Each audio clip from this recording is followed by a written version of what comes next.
quelqu'un qui a dit que je peux pas jouer aux poupées, et après j'ai pleuré. Bienvenue sur Papatriarcat. Je suis ravi de vous recevoir sur ce format appelé Réponse, tout simplement parce qu'en fait je vais répondre à un message audio qu'on m'a laissé via l'outil SpeakPipe. Je vous laisse le lien en descriptif de cet épisode. N'hésitez pas, vous avez 5 minutes pour donner votre avis. Alors quelque chose de positif, constructif, ou tout simplement pour dire que vous n'êtes pas d'accord sur un épisode, c'est tout à fait ok. L'idée c'est de pouvoir échanger ensemble avec de la nuance. C'est pour ça que 5 minutes ça permet de construire un argument, et surtout moi de pouvoir vous répondre derrière, afin d'enrichir un petit peu plus le débat que ceux qu'on peut trouver sur les réseaux sociaux. Je remercie d'avance toutes les personnes qui ont participé à enrichir la réflexion sur nos sujets, et nous allons pouvoir tout de suite commencer cet épisode. Bonjour Cédric, encore merci pour tous tes podcasts et tout, même les bonus, franchement je me régale et tout. Je voulais réagir sur un bonus mais j'ai oublié ce que je voulais dire, mais il y avait une autre question,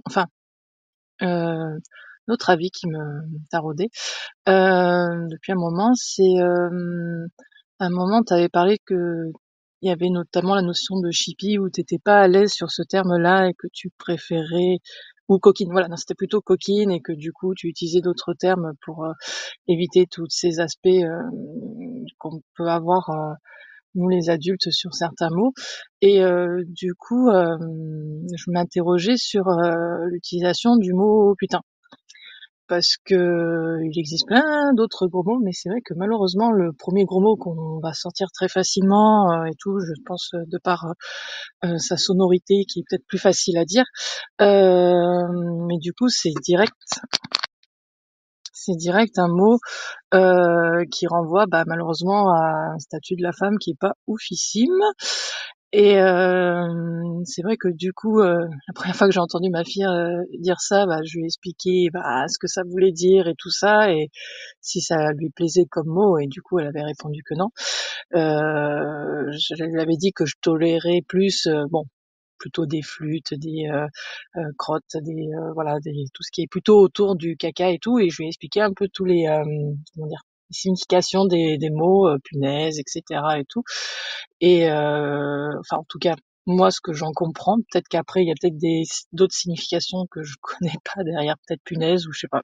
Bref, j'ai jamais réfléchi. Peut-être flûte aussi, il y a peut-être truc sexuel, je sais pas. Bref, mais voilà, c'est du coup toi qui continues beaucoup à l'utiliser, de par ton engagement autour du féminisme et tout, du coup je m'interrogeais simplement, sans méchanceté ou quoi que ce soit, mais voir si tu t'étais posé la question sur le fait de continuer à utiliser le terme putain. Voilà, je te souhaite une bonne soirée. Au revoir. Oui, rebonjour Cédric, juste pour compléter mon propos sur donc les gros mots, du coup je me posais aussi la question sur pourquoi on n'autorise pas les enfants à dire des gros mots alors que nous on en utilise à tire-larigot. La preuve, on en dit souvent devant eux et tout, ils font t'as dit un gros mot. Est-ce que ça fait pas partie aussi d'un droit auquel ils ont le droit, mais que la société a décidé que non, c'était pas le cas. Tout comme entendre le mot pénis ou vulve, des mots des enfants, souvent ça choque, alors que non, c'est juste nommer une partie du corps. Voilà, c'était pour pousser la réflexion jusque là, et j'espère que ça te met pas dans une situation un peu compliquée, parce que je sais que a priori tu as eu souvent des retours de certaines féministes un peu violentes dès l'instant où tu te positionnais sur ce genre de sujet. Donc voilà, j'espère que je te mets pas non plus dans une situation trop compliquée. Je te souhaite une bonne soirée. Au revoir. Salut Clara, merci beaucoup pour tes messages, merci pour le soutien et pour ces questions, dis donc. C'est vrai que les gros mots, c'est un sujet, les gros mots comme on dit. Les insultes quand même aussi qui en font partie. Alors, je vais essayer de prendre les sujets dans l'ordre. D'abord pour revenir sur l'utilisation du mot putain. Avant tout, je pense que c'est intéressant de rappeler qu'il y a un livre, il me semble, qui s'appelle C'est quoi cette insulte, écrit par le compte Instagram du même nom, et avec, il me semble, Alice du compte Je suis une sorcière, qui avait écrit un livre pour parler justement des insultes, pourquoi est-ce qu'elles sont sexistes, leur origine, et qu'est-ce qu'on peut mettre à la place surtout. Ça, c'est le premier point. Je pense qu'il faut vraiment mettre ce travail-là en avant parce que c'est un vrai travail de déconstruction dans le langage du quotidien, des choses qu'on peut dire ou pas. Ensuite, me concernant. Alors, avant toute chose, oui, il faut bosser sur le mot putain. Mais c'est une étape en fait de mon évolution qui, ça a l'air tellement naze de dire ça comme ça, mais que ce soit pour moi, et aussi je vais impliquer Noé là-dedans, c'est une étape de notre évolution langagière sur laquelle on bosse, mais c'est pas évident. Me concernant personnellement, je pense qu'il est quand même important que vous sachiez d'où je pars, d'où je viens. Moi, j'ai grandi dans le sud-ouest, dans un milieu extrêmement populaire, et où, par exemple, j'ai appris ma première chanson paillarde, que je connaissais par cœur, j'avais 8 ans. Ce genre de chanson, avec tout ce que ça comporte de joyeuseté, on va dire, et d'insultes sexistes, je les chantais en famille, à l'école, au handball, en colonie de vacances, voilà, c'était comme ça. Clairement, c'était pas mieux avant, il n'y a pas de débat là-dessus, il faut faire évoluer ces choses-là, mais c'était comme ça. Et puis il y a un côté aussi, comme dans les chansons paillardes, tu vois, sud-ouest, très, vraiment, clairement, quand je repense aux paroles des chansons, très sexiste. Donc ça, c'est juste pour que vous compreniez d'où je pars. Ce travail, quand Noëlla m'a connu, je chantais encore la chanson paillarde, donc il y a 20 ans, en soirée avec les copains et tout.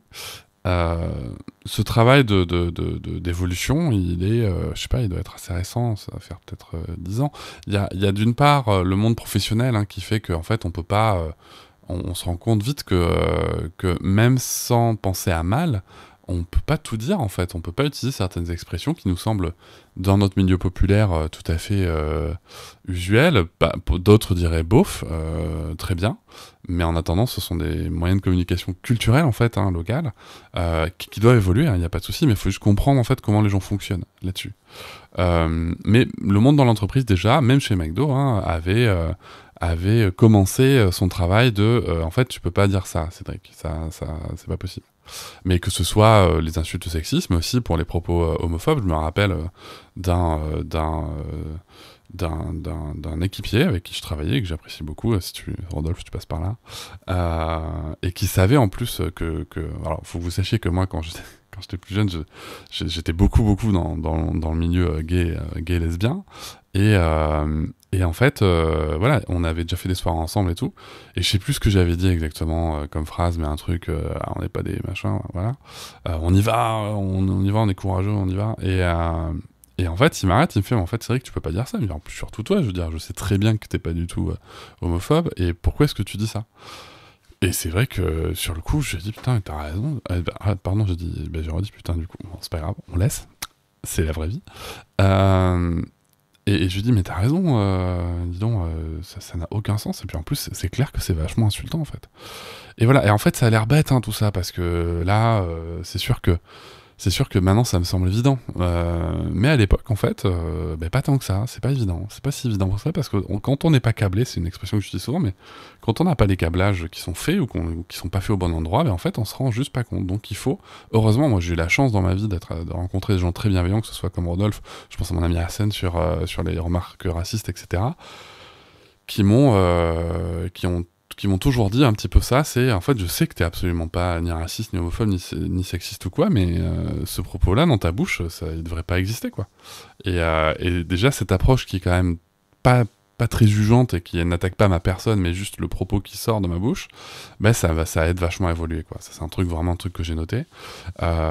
Et je me rappelle aussi, je crois que je l'ai déjà raconté, mais je sais plus, mais il y avait aussi Philippe au Mahjong, on faisait des parties de Mahjong et tout, et lui, tu vois, on n'avait pas du tout le même parcours parce que Philippe, lui, il avait été élevé par des femmes féministes, etc., et on n'avait pas du tout la même sensibilité sur le sujet. Et au Mahjong, en fait, c'est vrai que souvent quand on joue au Mahjong, voilà, parfois, surtout le soir et tout, on avait disons que les mots utilisés au mahjong, comme les mains et tout, voilà, se prêtent à des remarques qui peuvent être graveleuses, sexistes, etc. Et à un moment, Philippe nous dit non, en fait, stop. Est-ce qu'on peut jouer sans insulter les femmes parce que l'autre a fait une bonne main et tout machin?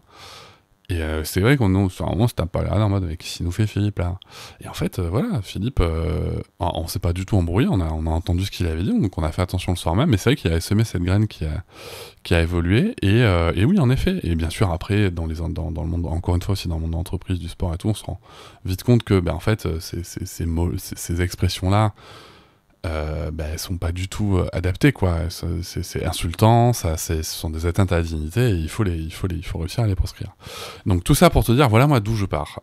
Donc il y a un chemin qui a été fait, et dans ce chemin, bien évidemment on ne peut que reconnaître que le mot putain est une insulte sexiste. Il n'y a pas de débat. Culturellement, et là je vais me rattacher à ma compagne, parce qu'en fait on a un vrai sujet à la maison sur l'utilisation de ce mot. Et en fait, c'est marrant parce qu'avant de te répondre, je lui en ai parlé. Et elle m'a dit, non, mais c'est une ponctuation, en fait. C'est pour ça qu'on a du mal à s'en séparer. Et voilà. Donc, oui, il faut évoluer dessus. Mais culturellement, là, on est sur un truc qui est tellement ancré chez nous, dans notre foyer, et pas que chez nous, hein, mais que c'est compliqué. Voilà, c'est une ponctuation, c'est une exclamation, mais qui reste une insulte sexiste. Donc, il faut mettre autre chose à la place. Mais ça prend du temps, voilà. Tu sais, dans toute évolution, dans tout changement de caractère, d'habitude, il y a un moment où on bute, en fait, sur des choses qui sont inaccessibles, mais qui demandent juste un travail plus profond, un travail de réaménagement des habitudes. Et ça serait bien que je le fasse, ouais. Ça serait bien que je le fasse, mais pour autant, je veux le faire, je veux que ce soit fait dans mon quotidien. Je veux pas faire semblant de pas le dire dans mes podcasts, tu vois, quand je fais par exemple du journaux de papa, en fait, oui, ça ressort souvent, parce que en fait, je suis, c'est moi, quoi. Et ça, c'est un truc vraiment que je trouve important, parce que je connais des personnes qui créent des contenus qui ont des propos très sexistes ou portant atteinte à la dignité de différentes personnes, mais qui font très attention à ce qu'elles disent dans la sphère publique, ce que je condamne pas, hein, c'est normal, bien entendu. Mais moi, en fait, je fonctionne pas comme ça. Moi, je veux évoluer sur le fond, vraiment, et donc je vais bosser dessus. Mais c'est-à-dire que si jamais vous m'entendez plus le dire en podcast ou quoi, du tout, c'est que ça veut dire que je le dis plus à la maison non plus, en dehors des micros et des caméras. C'est vraiment un truc que j'aurais bossé sur le fond. Mais ça, c'est ma vision. Je dis pas qu'il faut faire comme ça, c'est juste moi qui fonctionne comme ça. Ça, c'est pour la première partie, donc ouais, faut le bosser. Faut le bosser. Concernant les insultes et les gros mots, voilà, les enfants, nous, on n'a pas de problème trop avec ça. En fait, ce qu'on a constaté, et comme je pense tous les parents l'ont constaté, c'est que si on veut pas que les enfants disent de gros mots, il faut pas en dire. Sauf qu'on en dit. Voilà. Donc pour moi, la question, c'est plutôt comment est-ce que je réagis moi quand je dis un gros mot ? C'est tout. C'est comment est-ce que je réagis moi quand je dis un gros mot ? Est-ce que je me reprends ? Est-ce que je dis tiens zut, j'aurais préféré dire ça à la place ? Est-ce que est-ce que je reprends ça ? Aussi, et ça c'est un sujet qu'on aborde pas très souvent, mais les gros mots envers soi-même. Ah, je suis bête, je suis un con, je suis une conne, etc. Ça par contre c'est un truc qu'on a vraiment bossé très très vite avec Noëlla. Parce que on apprend aussi, en se disant ça, on apprend par mimétisme à l'enfant à manquer quand même vachement de considération vers soi-même, et aussi c'est souvent lié à une certaine appréhension de l'échec. Donc nous on bosse comme ça, mais après en fait si moi ou des enfants disent des insultes disent des gros mots à la maison, c'est pas très grave, quoi. Sarah, ça peut lui arriver de temps en temps. Elle en dit beaucoup moins que nous, hein. Mais aussi parce que on l'autorise à nous reprendre, parce que elle a compris que c'était pas des mots à utiliser je pense que c'est comme ça qu'on peut l'aborder, c'est que c'est pas des mots respectueux à aborder dans la vie de tous les jours, mais que des fois, sous le coup d'émotions un peu fortes, ça peut sortir. Et ma foi, on peut aussi tourner le truc je sais qu'une fois avec Sarah, alors c'est un mot qui lui appartient donc je lui laisse, mais je lui avais dit ok, toi quelle insulte, quel gros mot tu aimerais inventer quand t'es énervé ou quoi. Voilà, on peut jouer aussi un peu avec ça. Je pense qu'il faut vraiment se détendre là-dessus, parce qu'en fait il y a une exigence parfois avec les enfants. Alors que la société nous dise qu'il faut être poli entre nous, mais bien sûr, encore heureux, y compris en famille, bien sûr. mais que globalement on ne reconnaisse pas, qu'on soit pas assez honnête pour reconnaître que des gros mots on en dit tous de temps en temps et toutes, et que c'est surtout comment est-ce qu'on réagit quand on les dit, je pense moi à l'important. Voilà, il est plutôt là le sujet. Donc je pense qu'il faut vraiment se détendre là-dessus. Je pense qu'il faut se détendre, que ça arrive d'en dire, mais tout comme ça arrive de crier, tout comme ça arrive en fait d'avoir des comportements qui sont considérés comme inadaptés ou qui peuvent être perçus comme irrespectueux par les personnes présentes. Ça arrive en fait, ça arrive. Et la question c'est juste qu'est-ce qu'on en fait. Voilà. C'est sûr que si je commence à dire des gros mots et que ma fille dit non mais moi je peux, ça fait pas trop sens, tu vois. Ça fait pas trop sens. Si je commence à dire écoute là je suis énervé, c'est sorti, j'aurais dû dire autre chose, mais c'est ça qui est sorti. Donc qu'est-ce que j'aurais pu dire à la base? Tu vois, ensuite on peut enchaîner les conversations. Mais oui, je pense qu'il faut se détendre sur les gros mots à la maison. Voilà, j'espère que ça a répondu à tes questions et je vous dis à bientôt. Je vous remercie de m'avoir écouté. Je vous invite à vous abonner et nous pouvons aussi nous retrouver sur Facebook, Instagram et sur le blog papatriarca.fr. À bientôt.